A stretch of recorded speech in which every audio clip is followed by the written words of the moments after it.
So, test video.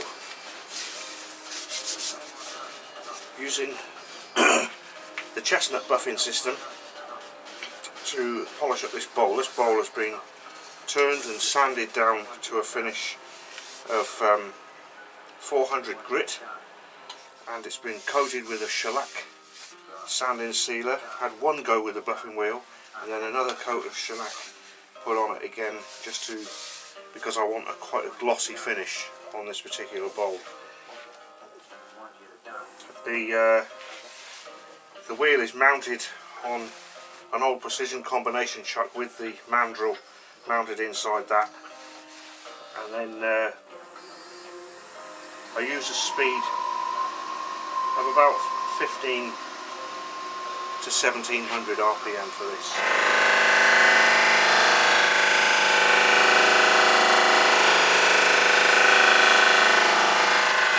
Work my way around.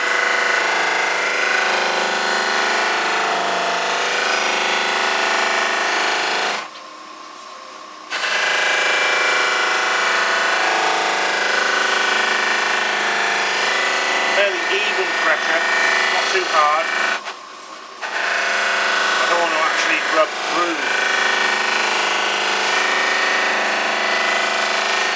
down to the wood again. I want really the polish is being applied to it's levelling the shellac and getting the finish on it at the same time.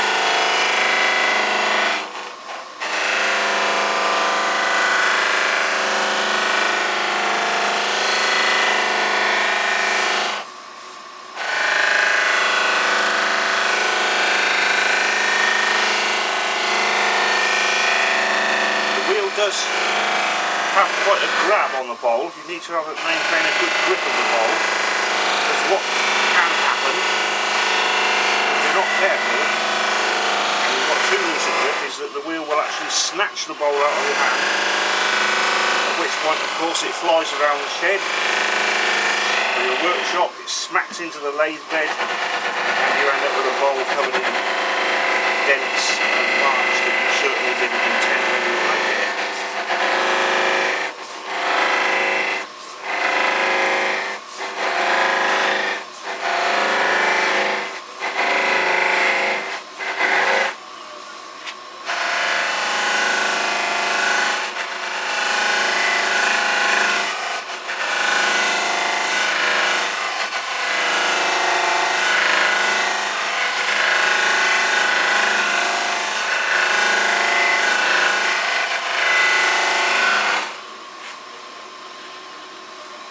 You can see there's a fair, I don't know if it's showing on the camera there or not, probably if I did it at the side, there's a nice gloss coming on that now.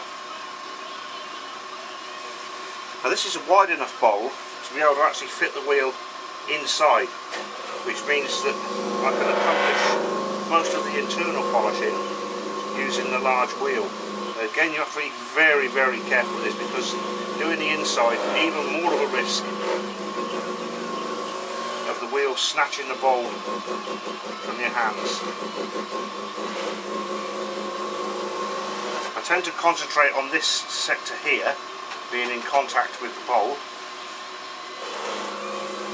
and then just work the bowl round at a slight angle until the wheel has polished the more vertical edges. You can hear it grabbing a bit there. When it starts to judder, it's beginning to grab rather than abrade. We'll put just a little bit more of the red buffing compound on a bit.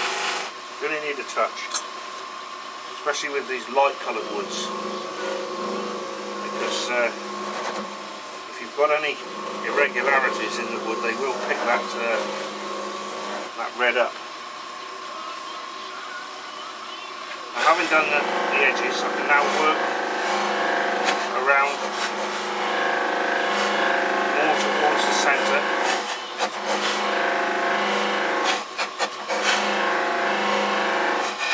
Again, be very careful, especially not to let this front edge touch. If this edge touches, then it really will snatch.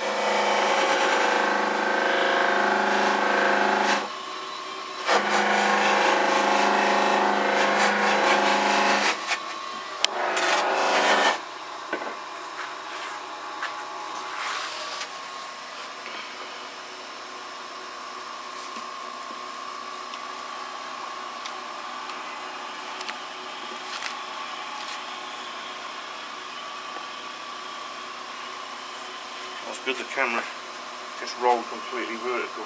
And then I can just gently move around the bowl's central area.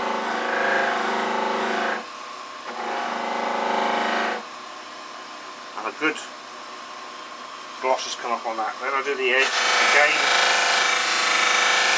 just a light touch, making sure I don't dig in too much. This is not a particularly risky area. If you dig in too much though, it can snatch the bowl out of your hand.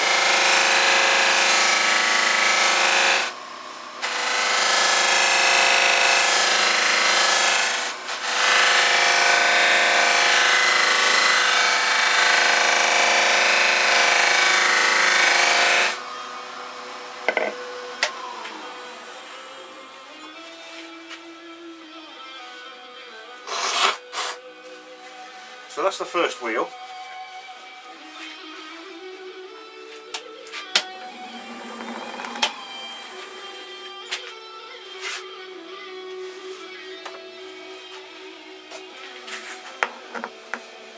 The second wheel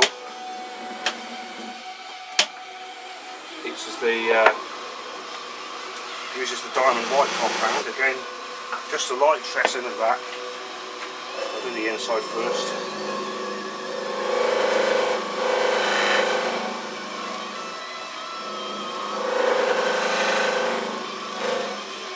This is less abrasive, so it leaves a nice prepared area for the canable wax or canalba wax, I don't know how you pronounce it.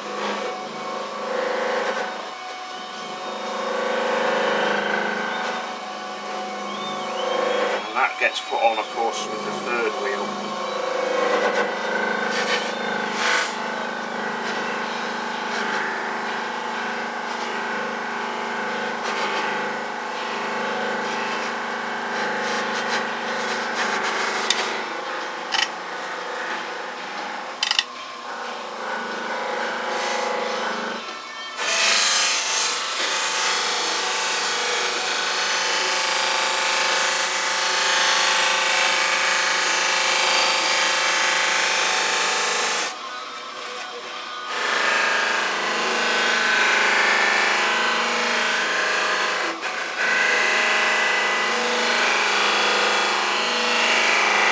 These first two wheels are an abrasive wheel. Basically you just need to pay attention to the fact that you pretty much covered it all. It doesn't matter too much if you miss a little bit with this one.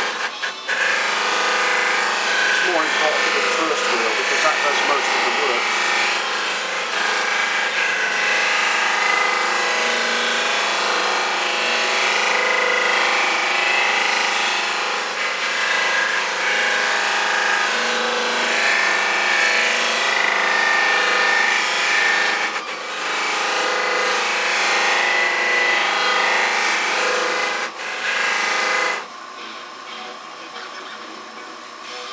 Bowler's really true.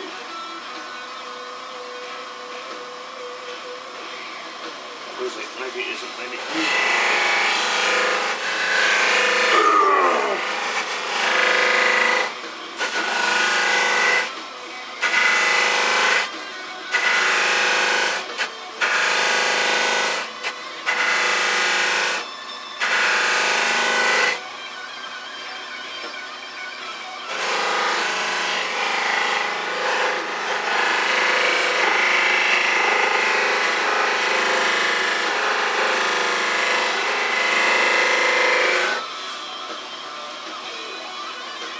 And that's the first two wheels.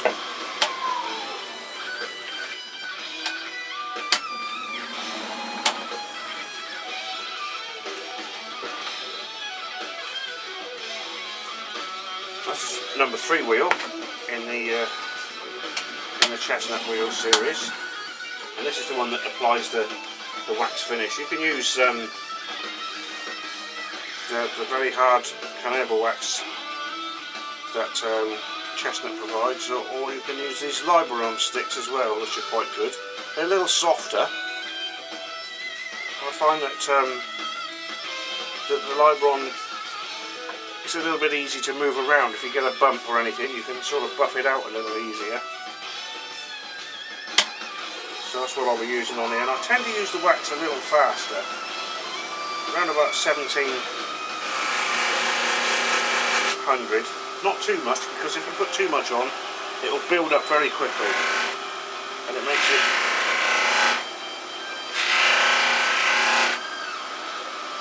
you have to work quite hard if you get a build up to move it off, and it leaves little streaks which are not really desirable.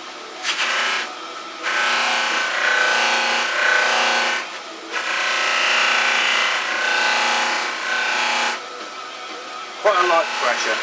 It's better to build up the wax over several passes than to try and really press the bowl into the wheel and end up wiping a whole lump off in a single spot. Several very light passes, just enough to deform the wheel a little. So even that is getting a little bit of a build up.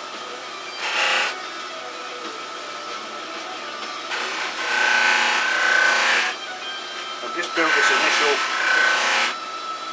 coat up first of all, make sure that the whole surface has a coat of wax and is taking on that nice gloss that you want if you're actually looking for a glossy finish. But even if you're not, put a glossy finish on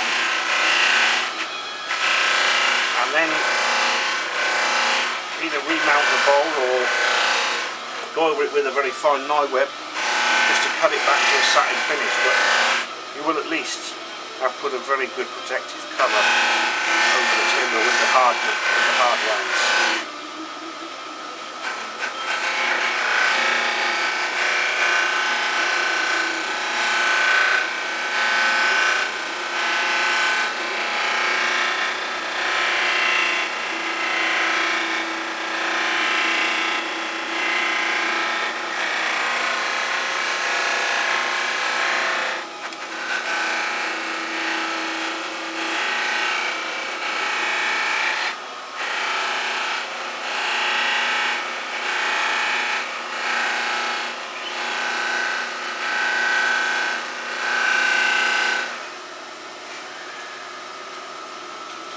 Once you've gone over it, then have a good look, making sure you've got some light reflecting off it, and just check all the reflecting surface.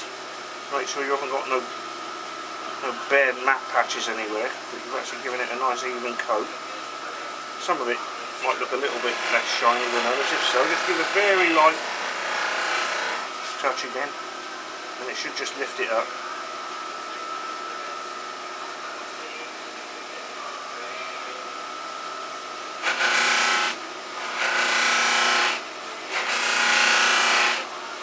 You'll notice I haven't touched the inner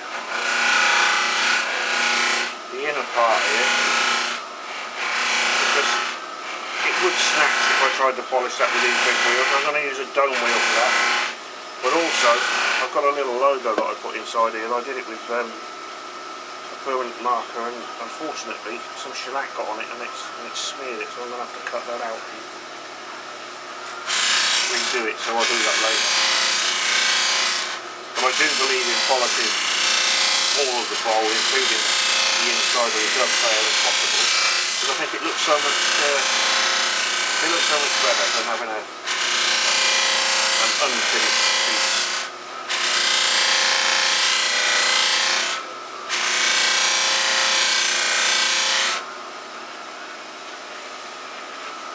Just a little bit more wax.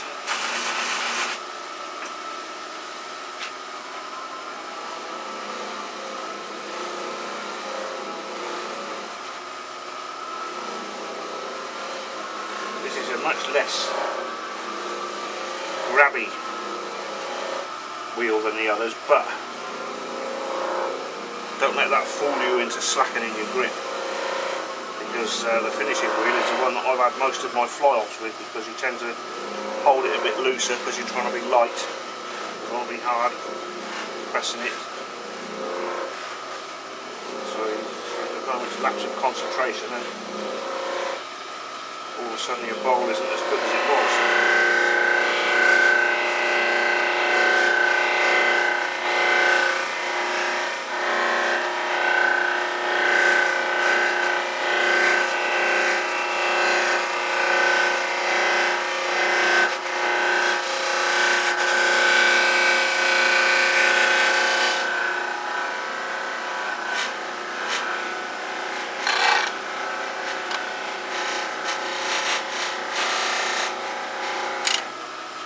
Bowls at a smaller diameter obviously use the dome mop for the inside, but I find that the dome mop it requires quite a bit more effort to get a good finish than you get by using the wheel. So if you can use the wheel, that does make things a little bit easier. It needs a little bit more whack.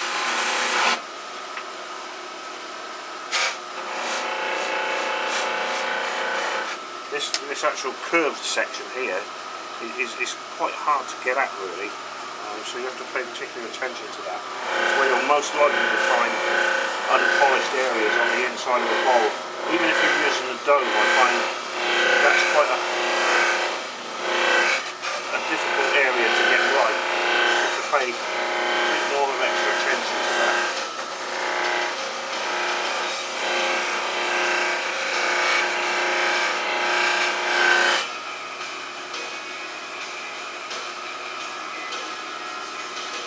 That's pretty good.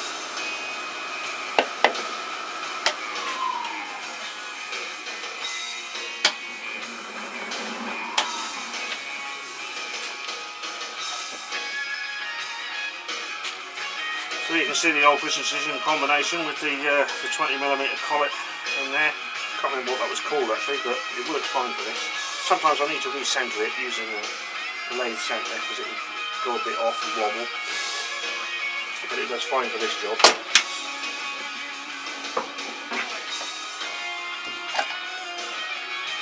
So there we have it. Using the chestnut wheel with a fairly large bowl, and it's an excellent system. It really does put a great finish on, and that's the way I use it anyway. So I hope you enjoyed this, and I look forward to producing some more on different subjects.